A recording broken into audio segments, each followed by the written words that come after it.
Good morning, everyone. It is 8:45 a.m. and it is September 1st. I hope that you guys had a great night.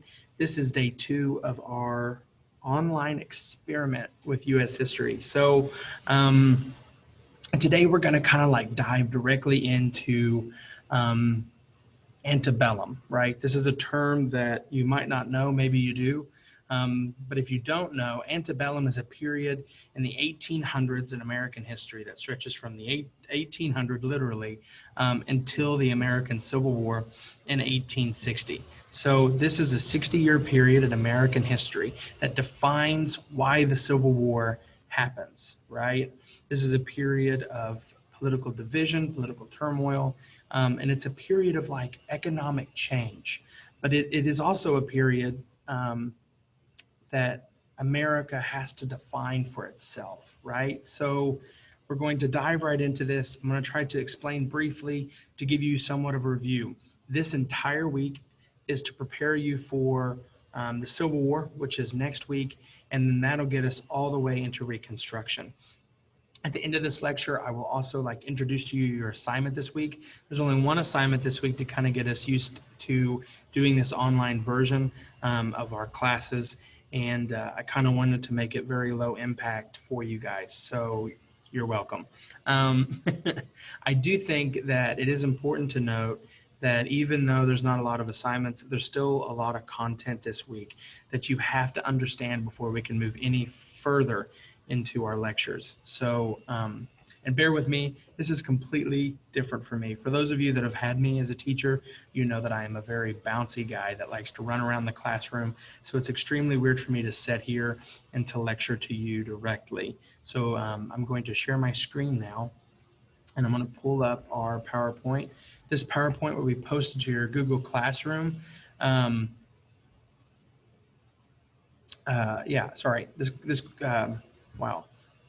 This Google slide, will be posted to your Google Classroom today as well.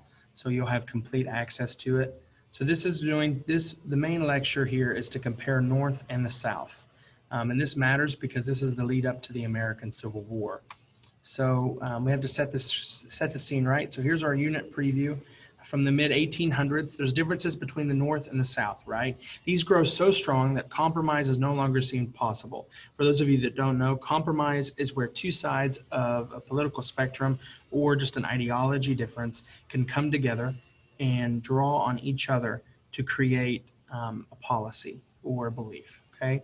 So tragically, Americans turned to Civil War to settle their disagreements from this period. The long and bloody war resulted in defeat for the South and a victory for the North, which is the Union. So this is what America looks like from 1861 to 1865. This is where antebellum leads to, right? Which is the Civil War. There's economic changes, created divisions in the United States. The three areas of conflict is the North, which is an economy based in manufacturing and trade. The South, which relied on slaves to raise crops for their economy. And the West, where settlers wanted cheap land and good transportation. So to understand this clearly, let me change my color here. So this part of the country, the northern part, is a part that is rooted in manufacturing and trade, right? This coastal area right in here is huge on ports, right? And the manufacturing hubs in Boston, New York, Philadelphia, all of these cities right along here. And this holds true even today, right? These are huge metropolises even today. In the South right here is all mainly ag, right? It's all ag. And all of this goes up here through railroads to these manufacturing hubs. And out here in the West, they're just settling. We have Native American conflicts happening up here, and we have all of these wars happening. We'll cover all of this when we get to Reconstruction, but to understand that mainly the West is off limits during this time. This is the main hub of action, okay? Hold on, I gotta clear that off. Whew, okay. All right, so so this is the rise of urbanism, right? And urbanism is a term that means like urbanizing. So bringing things together, building these cities, these metropolises that I was talking about earlier, New York City and other things, moving away from an agriculture-based society and moving to a more manufacture-based society. So the North, and with farming, is mostly small farms. These are small local farms where families inherit the land and they work the land. And this happens today, even in Iowa and Ohio and Indiana and Illinois. These are local farmers that are raising their crops and selling them in the market. It's labor provided by the family members, and it's subsistence agriculture, food, crops, and livestock. This is for them to survive. They're not trying to make millions farming, right? They're trying to take care of their community and to develop their homes. Slavery is not profitable in this system because it's not big. You have to have a lot of money to own slaves during the 1800s. And the northern farming agricultural, like the farming in the North does not support slavery, but it does support industry. So factories first began in New England around the Boston area. 92% of the nation's industries were in the North. 92%. Guys, this is a huge number. It's extremely important because when you look at the Civil War, this is one of the reasons why the South was not able to hold their own against the North, was because they couldn't manufacture their own guns and technology, okay? So they produced fabric and shoes. This is called the Industrial Revolution. And this is extremely important because the Industrial Revolution basically only happens in the northern part. The South was so focused on agriculture that the Industrial Revolution did not hit unless it was in big cities like Atlanta and Charleston and Montgomery and New Orleans and stuff like that, places like that, okay? So goods made in factories rather than in their homes. So in the South, homes, like the plantation homes or just regular homes, they're the ones doing the work inside there. This takes that away and moves it into the factory, okay? 75% of the nation's wealth is in the North. Labor, factories required workers. The first factory workers were young women called mill girls, paid an hourly wage, and free labor, which is no slaves. And the quotations around free labor is extremely important because these people were in income slavery, right? They were paid pennies to the dollar and they were treated horribly. Back then, there wasn't any labor laws like we have now. So children could just work and they'd get their hands cut off in these factories, and there wasn't any labor laws. Or like, you know, today we center around the 40-hour workday. Well, that wasn't the case. Wages were low, working hours were extremely long, working conditions were often dangerous, and there's a huge amount of child labor. By 1850, most mill girls were replaced by immigrants in the factories.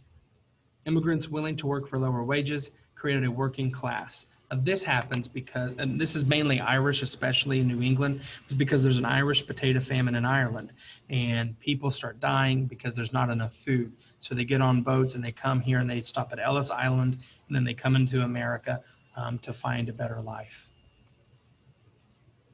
So factories and workers are in the cities. Several large cities: Boston, New York, Philadelphia, St. Louis, and Chicago.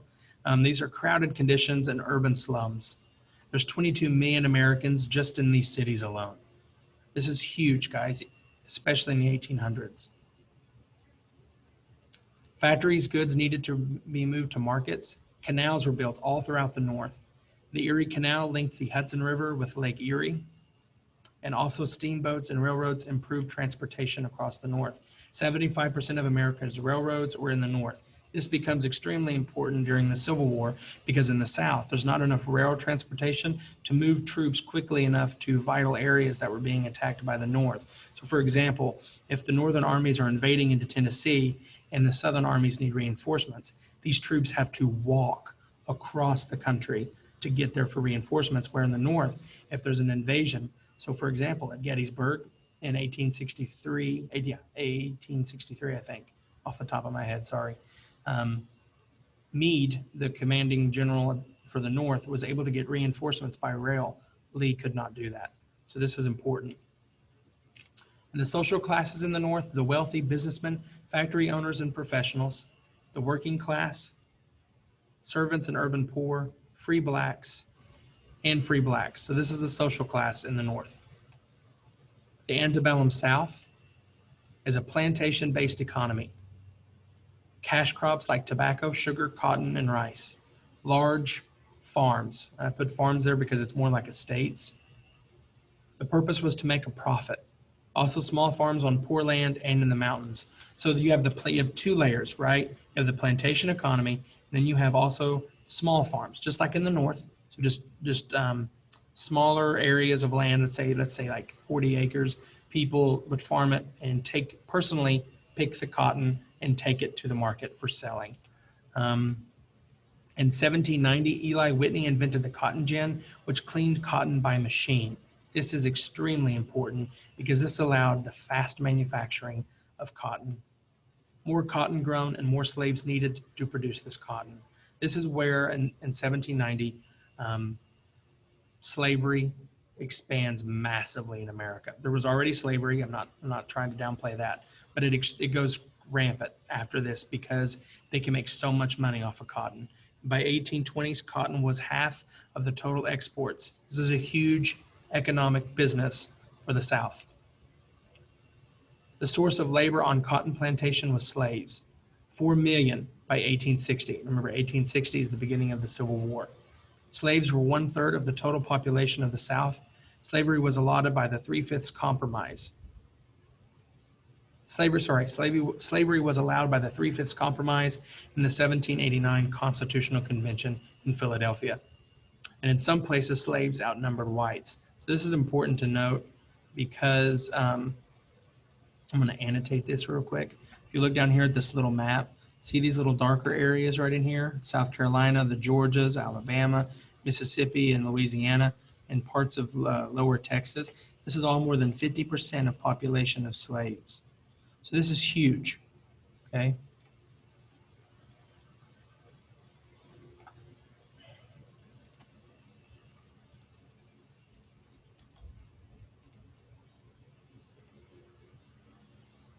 A system of slavery in which one human being owned another as property. So this is what we call chattel slavery.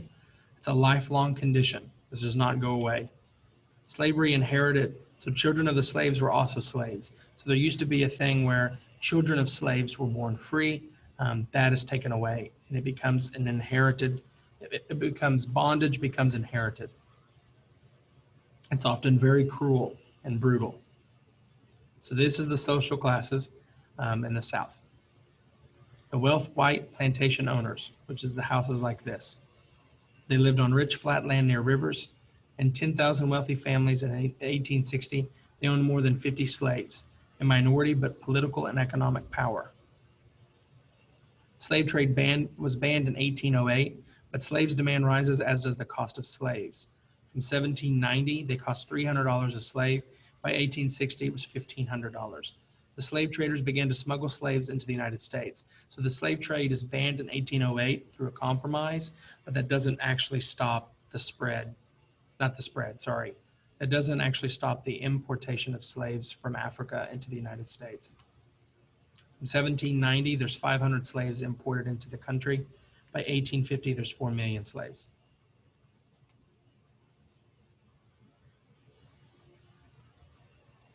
So Southern society in 1850, 6 million, slaveocracy, which is plantation owners, the plain folk, which is small slave owners, and yeoman farmers. There's 250,000 black freedmen in the South. And then there's 3,200,000 black slaves. The U.S. population in 1850 was 23 million people. 9.5 million lived in the South, which is 40%. So most of the population in the country is in the North. This also becomes extremely important in the Civil War because the North has much more manpower, manufacturing power, transportation power, which breaks down the Confederacy in their fight for their independence. And we'll talk about this next week. So there's yeoman farmers, which is 9 million Southerners. This is people that don't own slaves that are farmers in the South. That is completely wrong. Some of them owned very few slaves. That's what I meant to say. And 2/3 of all whites own no slaves at all in the South. Subsistence agriculture lived on poor land. The slaves are the lowest social class. There's no rights. could be sold at any time. Families were split up, and most did hard labor in the fields. There's non-slave owners at 76.1%. There's 1 to 9 slaves at 17.2%, 10 to 99 slaves at 6.6%, more than 100 slaves at 0.1%. So this is the amount of slaves that people actually own. The economy entirely was focused on agriculture, very little industry, few cities, and few canals or railroads. And it's a very rural agrarian society. So this is what southern agriculture looked like. We have a sea island area, which is right here. This is more like of a beach. So for example, if you go to Charleston, there's really great beaches. The yellow is cotton. Corn is more blue. And tobacco is the pinkish color in Kentucky and Virginia and Tennessee. 50% of all slaves lived in the Black Belt, which is called the Cotton Belt, which is right here. Texas, Louisiana, the bottom part of Arkansas, Mississippi, Alabama, Georgia, South Carolina, and parts of North Carolina.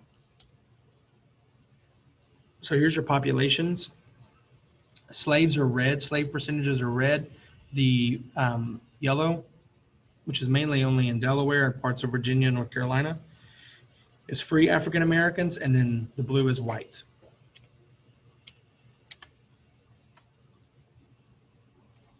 I think that's it. So today, guys, I'm going to post your assignment as well. So let me see if I can find it really quick. I'm so sorry.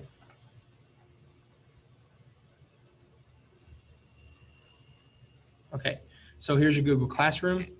I am assigning this right here, which is the 1619 project podcast and assignment.